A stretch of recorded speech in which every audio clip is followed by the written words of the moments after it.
You know that feeling as a child, when every time you stepped into a new place, there was a quiet tension hanging in the air.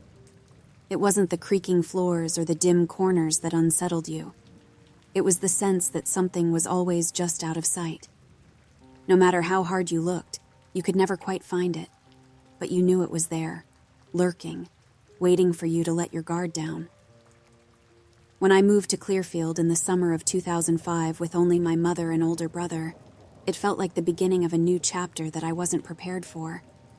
We'd packed up our lives in the city, leaving behind the familiar streets I'd known all my life.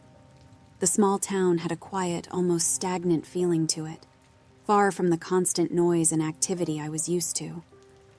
By the time we arrived, it was late August, just weeks away from the start of the new school year. The air was heavy with that end-of-summer stillness, where the days were long and the nights seemed to stretch forever. I knew I'd have to adjust, and that meant bracing for 5th grade in a school full of strangers. Finding new friends was the biggest hurdle looming over me. I still talked to my best friend William back at home.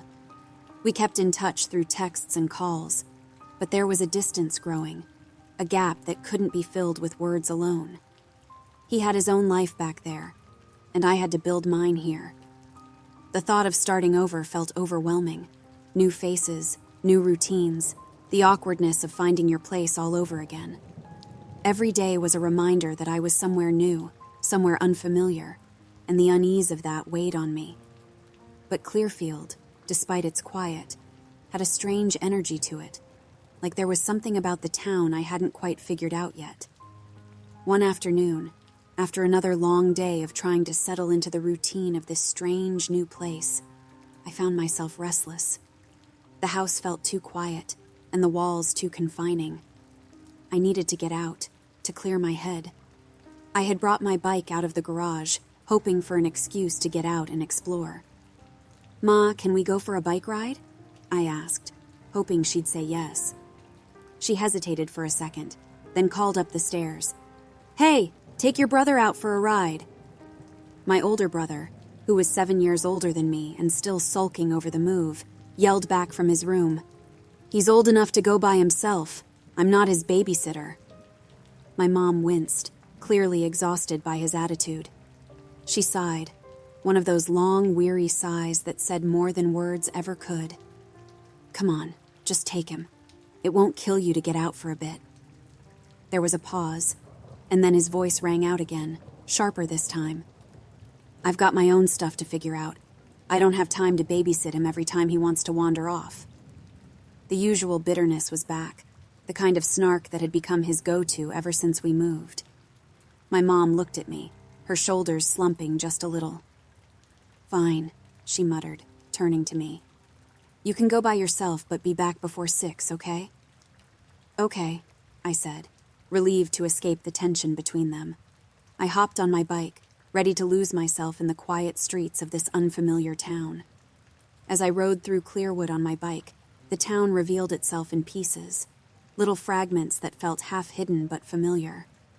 First, there was that old church, the one with the cracked bell tower.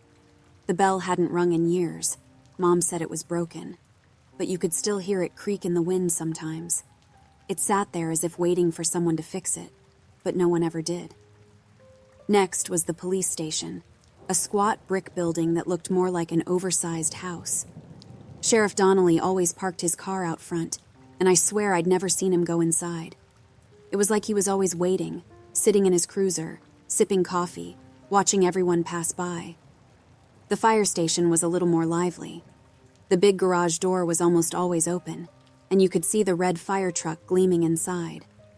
I liked riding past it, hoping I'd catch a glimpse of the firefighters gearing up, but they mostly hung around, washing the truck or sitting in fold-out chairs. Then came Main Street, a line of mismatched shops that seemed to be from different eras. There was the hardware store, its windows cluttered with dusty tools, nails, and paint cans. None of it looked like it had been touched in years. Next to it was Mr. Thompson's bakery, the smell of fresh bread sneaking out through the cracks in the door. You couldn't miss the candy store either. Its bright, hand-painted sign made it stand out, even though it was barely bigger than a closet. It had jars of gumdrops and bubble gum sitting right in the window, tempting me as I rode by. The corner store was my favorite, though. It looked worn down now, barely hanging on since that new grocery store opened up. I felt kind of bad for it. There was an old man who sat behind the counter most days, reading the paper, not even looking up when you walked in. But the best part was always the movie theater at the end of the street. It had this huge neon sign with letters that flickered on and off. The marquee was always a little off, like the letters had been rearranged by a kid who didn't quite know how to spell. Even if the movie was something boring, I'd always ride by just to see the lights shining against the dark windows, like the theater was the only thing in town still awake. It was almost like a last spark of summer, a reminder that there was still a little magic left before everything changed. That magic didn't last long, though. The rest of summer break seemed to pass by in a blur of lazy afternoons and quick bike rides around town, and before I knew it, the first day of school was upon me. The glow of the theater faded into the background as my focus shifted to the looming challenge ahead. I remember getting up early, feeling a mix of excitement and nerves as I put on my new clothes. My backpack was stiff with unused supplies, and the notebooks inside were crisp and fresh. But the thought of unfamiliar faces and the daunting task of making new friends hung over me like a dark cloud. As the day went on, I found myself seated next to James in class. He was a friendly kid with a big smile, and as he turned to introduce himself, I learned that he was as approachable as he seemed. "Hey, I'm James. You're new here, right?" he asked, his curiosity genuine. I nodded, feeling a bit more at ease with his warm demeanor. James went on to introduce me to his friend Cole, who sat a few rows over. Cole had a knack for making people feel included. He waved from his seat and offered a friendly, "Hey there," when he saw us talking. James and Cole quickly became my anchors in this new environment. They shared their favorite pastimes and hobbies, and I discovered that we had more in common than I'd expected. James was into comic books and video games, while Cole was an avid reader of adventure novels and loved building things with his hands. As it turned out, I had a soft spot for comic books and enjoyed the thrill of adventure. We bonded over our shared interests, discussing our favorite superheroes and the latest book we'd read. Cole even showed me some of the models he'd built from scratch, which impressed me more than I let on. Their easy camaraderie and the way they immediately welcomed me into their circle made the daunting prospect of starting over a lot less intimidating. By the end of the day, I felt like I'd found a small piece of familiarity in a sea of newness. As the week progressed, our friendship grew stronger. We began spending more time together, each day revealing new facets of Clearfield that I hadn't yet discovered. Cole and James were eager to share their favorite spots and hidden corners of the town with me. One afternoon, Cole invited me over to his house. It wasn't just a casual invitation. It was a chance to dive deeper into their world and explore the local secrets they had hinted at during our conversations. They eagerly took me to the small pond where we spent hours skipping stones, the ripples catching the light in a way that felt both calming and exciting. We also explored a series of old, unused railways, where we wove our own stories of adventure and daring escapades. It was in these moments that Clearfield began to feel less like an unfamiliar place and more like a canvas waiting for our adventures. As the days passed and our friendship deepened, James and Cole began to share more of the town's secrets with me. One afternoon, after we'd spent hours exploring the old railways and tossing pebbles into the pond, Cole suddenly grew more serious. He glanced at James, who nodded subtly, and then turned to me with a look that was both intriguing and slightly unsettling. "Hey, there's something we haven't told you about," Cole said, his voice dropping to a whisper as if he was about to share something forbidden. "It's about the wall." "The wall?" I asked, curious. We'd passed a tall, weathered wall on our bike rides, a boundary that seemed to separate the town from the woods beyond. James leaned in, his eyes gleaming with a mix of excitement and apprehension. "Yeah, it's not just any wall. People say it's more than just a barrier. It's like a threshold between our world and something else." "What do you mean?" I asked, feeling a shiver run down my spine despite the warm afternoon. Cole exchanged a glance with James before continuing. There's this old legend about the wall. It goes like this. If you're brave enough, or foolish enough, to go past it, you might never come back. They say there's something out there, a creature they call the Dybbuk.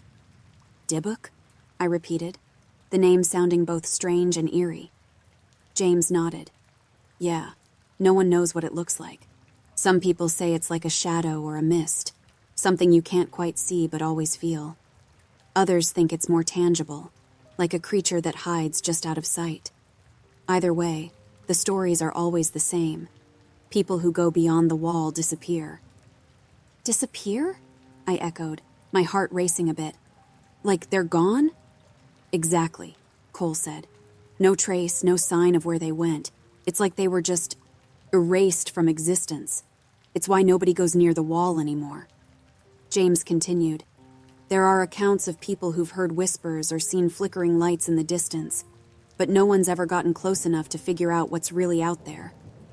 I looked at the wall, feeling a mix of fear and fascination. The old stone seemed even more imposing now, standing silent and mysterious against the backdrop of the forest. The idea of something lurking beyond it, waiting for anyone brave enough to cross, sent a chill through me. Have you ever thought about going past it? I asked, my voice barely above a whisper.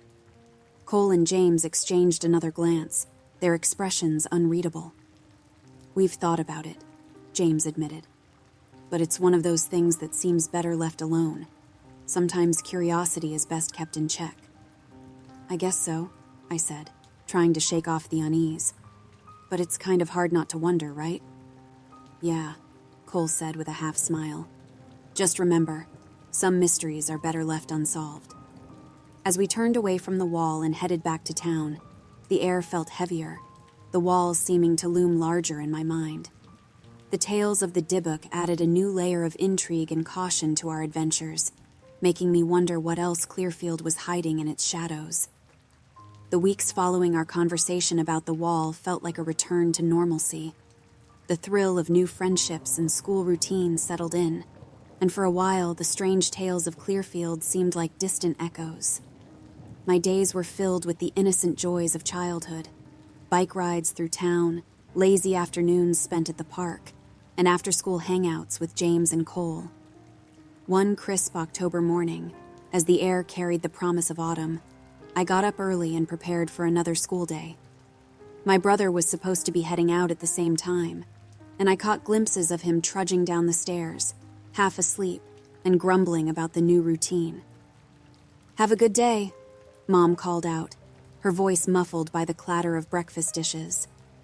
My brother just waved absent-mindedly and left, the door closing behind him with a soft thud. School that day was filled with the usual chatter and laughter. James, Cole, and I talked about everything from the latest comic books to the best places to get pizza in town. We were caught up in the innocence of childhood adventures, our worries momentarily forgotten. It was later in the afternoon when I returned home, my backpack heavier with the day's work, and my thoughts already drifting to what we might do after school. As I rounded the corner onto our street, I noticed something odd. Sheriff Donnelly's cruiser was parked in our driveway, the car's flashing lights dimly visible even though they weren't on. A lump formed in my throat as I approached the front door. With a mix of curiosity and apprehension, I pushed it open. Inside, I was met with an unusual sight. My mother was standing in the living room, her face pale and strained. She was talking to Sheriff Donnelly, who sat on the edge of the couch, his expression serious and concerned. "Mom?" I called out hesitantly, my voice echoing through the quiet house. I could see the concern in her eyes as she turned to face me. "Oh, you're home," she said, her voice trembling slightly. She forced a tight smile, but it didn't quite reach her eyes. "Come here, sweetheart." I walked over, my heart pounding. The sheriff stood up, giving a nod before heading toward the door. "We'll continue this discussion later," he said quietly, his eyes briefly meeting mine with a look I couldn't quite decipher. As the sheriff left, my mother's expression grew more somber. She sat down on the edge of the couch, her hands clasped together tightly. "Your brother," she began, her voice catching in her throat. "He's gone missing." "Missing?" I repeated, the word feeling heavy and foreign on my tongue. "Yes," she said, tears welling up in her eyes. "He didn't come home from school. We've been looking for him, but we think he might have run away." I felt a cold chill spread through me. But why would he run away? What happened? She shook her head, struggling to hold back her tears. "We don't know for sure. There's no sign of where he went or why he would leave. The sheriff is trying to figure out what happened, but right now, they think he might have just left on his own." The room seemed to close in around me as the weight of her words settled. I wanted to ask more, to understand why or how this could happen, but my mother's anguished look told me that there were no answers right now. "Can I help look for him?" I asked, my voice barely above a whisper. Mom reached out and took my hand, squeezing it gently. "Not right now. You need to stay here. Be safe. We'll figure this out, I promise." I nodded, feeling helpless and scared. The world outside seemed to lose its color as I sat down beside her, the uncertainty hanging over us like a dark cloud. As I headed to my room, my mind was swirling with questions. Where could he have gone? Why would he run away? Each thought seemed to collide with the next, creating a whirlwind of confusion and fear. I tried to piece together any clues, any reason why my brother would leave without a word. But amidst the chaos of my thoughts, one solitary idea surged forward, cutting through the noise like a sudden gust of wind. The wall. I froze in the hallway, the memory of our conversation with James and Cole crashing back into my mind. The mysterious tales of the wall in the Dybbuk seemed to echo louder than ever. What if he went beyond the wall? The idea seemed both impossible and terrifying. Why would he go there? What was beyond that barrier that could lure someone away? I tried to push the thought aside, to cling to more logical explanations, but the image of that old stone wall loomed larger and larger in my mind. I paced my room, the shadows growing longer as the day turned into evening. My brother's absence felt more profound now, the emptiness of the house pressing down on me. I couldn't shake the feeling that the wall, with its dark and unspoken secrets, was somehow connected to his disappearance. Without knowing exactly why, I felt a compelling urge to find out. Maybe it was the fear of the unknown or the desperate need for answers. But I knew that if I wanted to understand what had happened, I had to confront that wall and the mysteries it held. The thoughts raced through my head, about sneaking out, about what I might find, and about the stories that had seemed so far-fetched only days before. As night fell and the house grew quieter, the idea of investigating the wall seemed less like an option and more like a necessity. I took a deep breath, trying to steady my racing heart. The wall was more than just a physical barrier.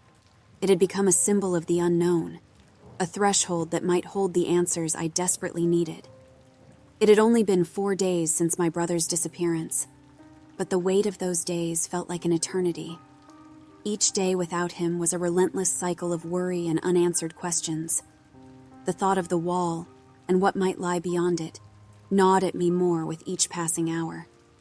I decided that this Saturday would be the day I would confront that unknown. I knew it was a risky decision, but the need for answers outweighed my fears. I wasn't ready to share this with James and Cole. The stories they had told me were enough to make me hesitate, but I couldn't ignore the growing sense of urgency within me. Instead, I planned to tell my mom that I was going to Cole's house.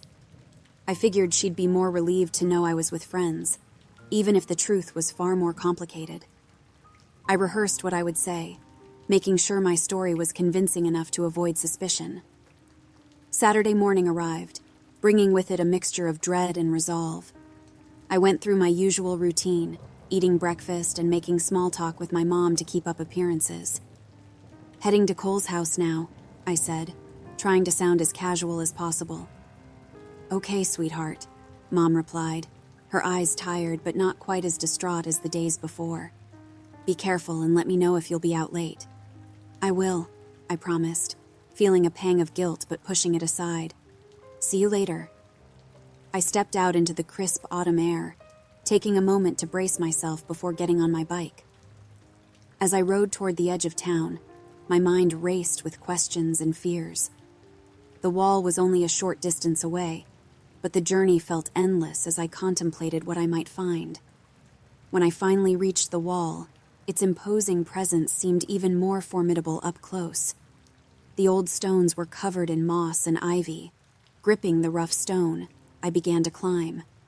The moss and ivy provided some traction, but the climb was harder than I anticipated. My fingers scraped against the uneven surface, and my heart pounded in my chest with each step upward. I focused on the top, trying not to look down or think about the drop. Finally, I reached the top and pulled myself over, landing on the other side with a quiet thud. I took a deep breath and looked around. The world beyond the wall was even more eerie and unfamiliar. The forest stretched out before me, dense and shadowy, the air filled with an unsettling silence. I took a hesitant step forward, the forest floor crunching beneath my feet. Every sound seemed amplified, every shadow more ominous. I had no idea what awaited me, but the need to find my brother drove me onward, deeper into the unknown. The dense underbrush tangled around my legs, and the forest seemed to close in on me. I pushed through the thick foliage, my breaths coming in quick, shallow gasps. The silence was oppressive, broken only by the occasional snap of a twig or the rustle of leaves. Just when I thought I might be completely lost, a flicker of light caught my eye. I squinted through the darkness and moved toward the faint glow, my curiosity overcoming my trepidation. The light grew stronger as I approached, guiding me through the maze of trees.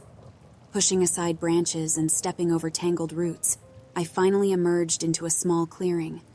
In the center of the clearing stood a weather-beaten shack. Its wooden walls were weathered and worn, and the roof sagged in places as if it had borne the weight of countless storms. A single lantern hung from the doorframe, its weak light casting long, eerie shadows across the ground. The sight was both unsettling and intriguing, and I felt a chill run down my spine as I approached the shack, the lantern's glow the only beacon in the enveloping darkness. Curiosity got the better of me, and I took a cautious step forward. The door to the shack was slightly ajar, and a thin beam of light escaped through the crack. I placed my hand on the door, feeling the cool, rough wood beneath my fingers. My heart pounded as I slowly pushed it open. Inside, the shack was dark and musty. The light from the lantern barely reached the corners of the room. The faint smell of old wood and dampness filled the air, but there was another odor beneath it, a nauseating, pungent stench that made my stomach churn. The shack was cluttered with old wooden crates and various rusty implements, their shapes suggesting a once grim purpose. What caught my eye were the large black trash bags piled haphazardly in the corner. They were stained and bulging as if they were stuffed with something heavy. I couldn't see inside, but the smell grew stronger as I approached, a sickly metallic tang that was almost overpowering. The scattered, grimy tools and the floor marked with dark stains hinted at something unsettling. I felt a wave of dread wash over me, the realization that something was wrong settling like a stone in my gut. I took a glance around the rest of the room, my mind racing. The sight of the bags and the heavy, oppressive atmosphere made me feel uneasy. I knew I needed to leave before I found out more. I backed away from the bags, my footsteps echoing in the small space. The air felt heavier with each passing second. Suddenly, a chill ran down my spine. I had an unsettling sensation of being watched, as though unseen eyes were following my every move. My breath came in quick, shallow gasps as I turned and fled from the shack. The darkness of the forest seemed to press in on me, each shadow more menacing than the last. The crunch of leaves and the snap of twigs underfoot felt magnified, like a chorus of unseen predators closing in. Panic surged through me as I stumbled through the underbrush, the feeling of being pursued intensifying with every step. My heart pounded furiously, and I could hear my ragged breathing mixing with the imagined sounds of footsteps behind me. The wall, once a distant boundary, now seemed like a lifeline. I had to get over it quickly. I scrambled up the wall, my fingers scraping against the rough surface, the fear of being caught pushing me faster. I glanced over my shoulder, half expecting to see someone, or something, emerging from the trees. I finally reached the top and threw myself over, landing on the other side with a jarring thud. I stumbled down the other side and continued running, the dark forest seeming to close in around me. The thought of what I had seen in the shack drove me onward. I knew I had to get back home. The image of those bags and the unsettling smell lingered in my mind as I emerged from the trees and saw the familiar sight of the town in the distance. I felt a shiver run down my spine. Something wasn't right about these woods.